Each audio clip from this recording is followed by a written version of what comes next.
This is A Christmas Carol by Charles Dickens. Chapter 5 The End of It.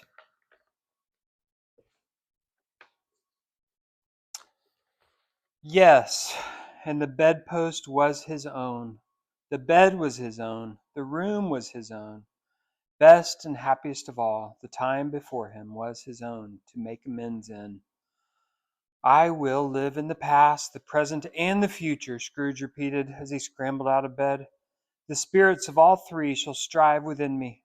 Oh, Jacob Marley, heaven and the Christmas time be praised for this. I say it on my knees, old Jacob, on my knees.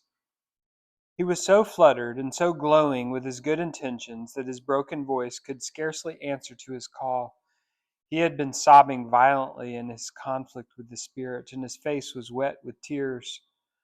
They are not torn down, cried Scrooge, folding one of his bed curtains in his arms. They are not torn down, rings and all. They are here. I am here. The shadows of the things that would have been may be dispelled. They will be. I know they will. His hands were busy with his garments all this time, turning them inside out, putting them on upside down, tearing them, mislaying them, making them parties to every kind of extravagance. I don't know what to do, cried Scrooge, laughing and crying in his same breath, and making a perfect Laocoon of himself with his stockings. I am as light as a feather. I am happy as an angel. I am as merry as a schoolboy. I am as giddy as a drunken man. A Merry Christmas to everybody. A Happy New Year to all the world. Hello there. Whoop, hello.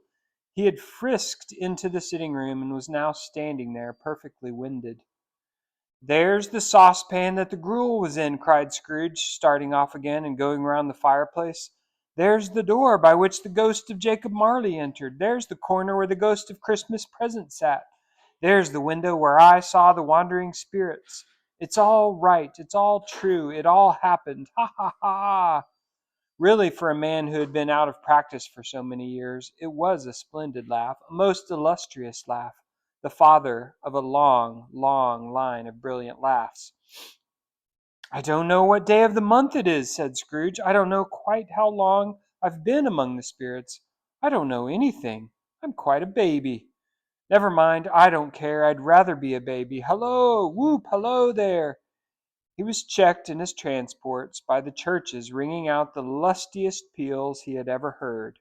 Clash, clang, hammer, ding, dong, bell, bell, dong, ding, hammer, clash, clang. Oh, glorious, glorious. Running to the window, he opened it and put out his head. No fog, no mist, clear, bright, jovial, stirring, cold, cold, piping for the blood to dance to. Golden sunlight, heavenly sky, sweet fresh air, merry bells. Oh, glorious, glorious! What's today? Cried Scrooge, calling down to a boy in Sunday clothes who perhaps had loitered in to look about him. Eh? Returned the boy, with all his might of wonder. What's today, my fine fellow? Said Scrooge. Today, replied the boy. Why, Christmas Day. It's Christmas Day, said Scrooge to himself. I haven't missed it. The spirits have done it all in one night. They can do anything they like. Of course they can. Of course they can. Hello, my fine fellow. Hello, returned the boy.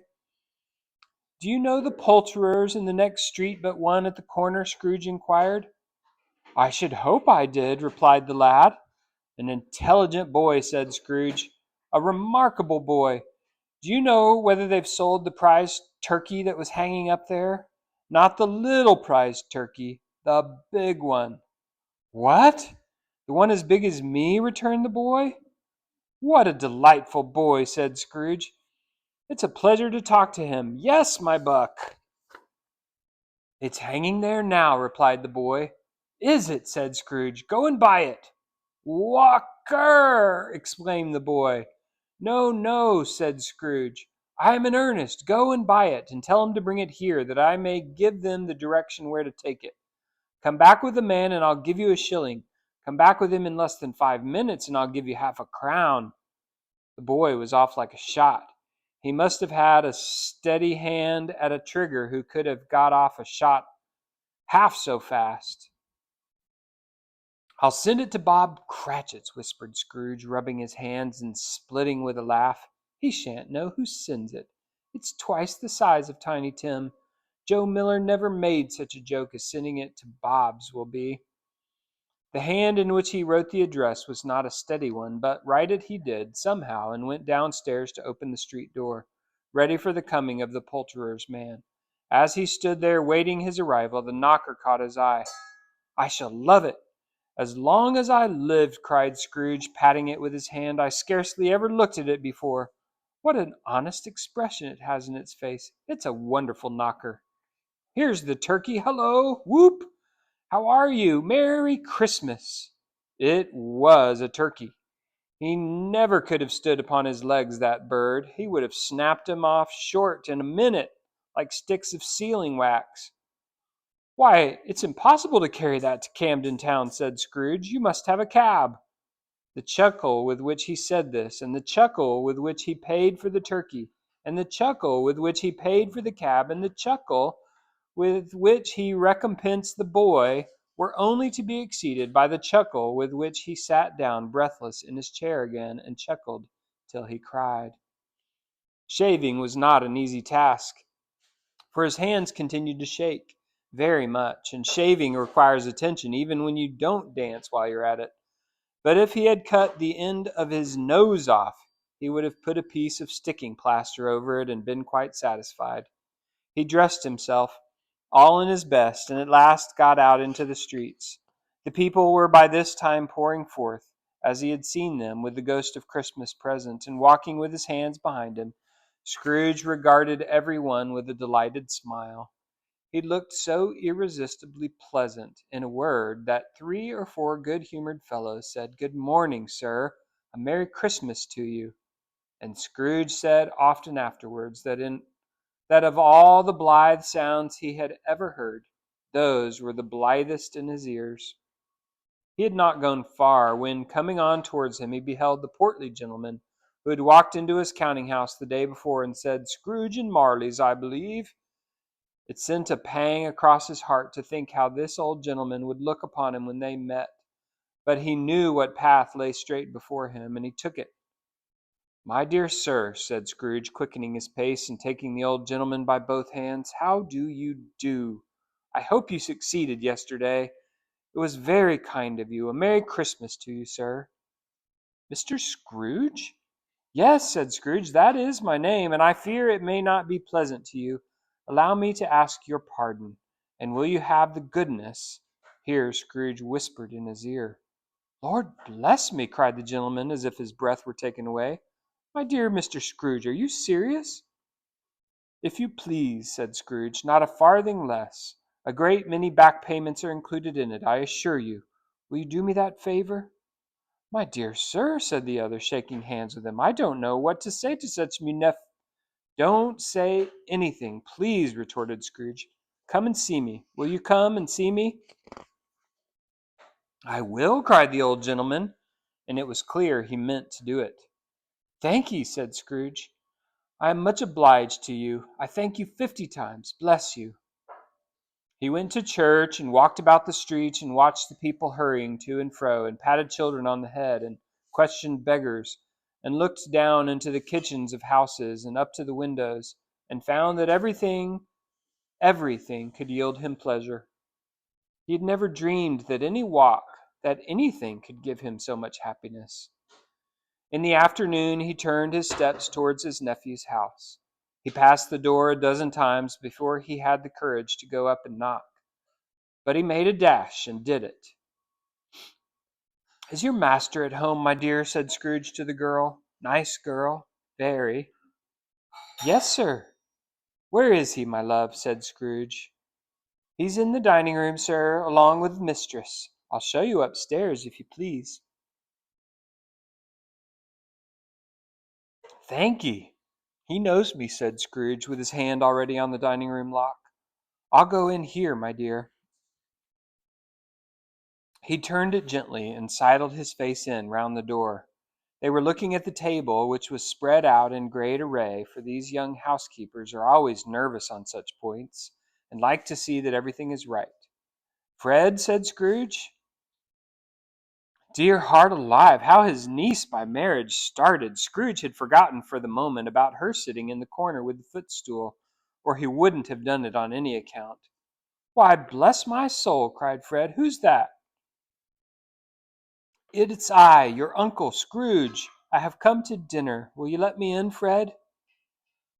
Let him in! It's a mercy he didn't shake his arm off. He was at home in 5 minutes. Nothing could be heartier. His niece looked just the same. So did Topper when he came. So did the plump sister when she came. So did everyone when they came. Wonderful party, wonderful games, wonderful unanimity, wonderful happiness. But he was early at the office next morning. Oh, he was early there. If he could only be there first and catch Bob Cratchit coming late. That was the thing he had set his heart upon. And he did it. Yes, he did. The clock struck 9, no Bob. A quarter past, no Bob. He was full 18 minutes and a half behind his time. Scrooge sat with his door wide open that he might see him come into the tank. His hat was off before he opened the door, his comforter too. He was on his stool in a jiffy, driving away with his pen as if he were trying to overtake 9 o'clock. "Hello," growled Scrooge in his accustomed voice, as near as he could feign it. "What do you mean by coming here at this time of day?" "I'm very sorry, sir," said Bob. "I am behind my time." "You are," repeated Scrooge. "Yes, I think you are. Step this way, sir, if you please." "It's only once a year, sir," pleaded Bob, appearing from the tank. "It shall not be repeated. I was making rather merry yesterday, sir." "Now I'll tell you what, my friend," said Scrooge, "I'm not going to stand this sort of thing any longer.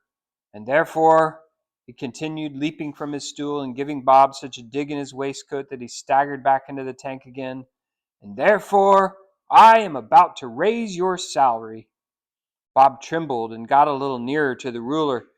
He had a momentary idea of knocking Scrooge down with it, holding him and calling to the people in the court for help and a strait waistcoat.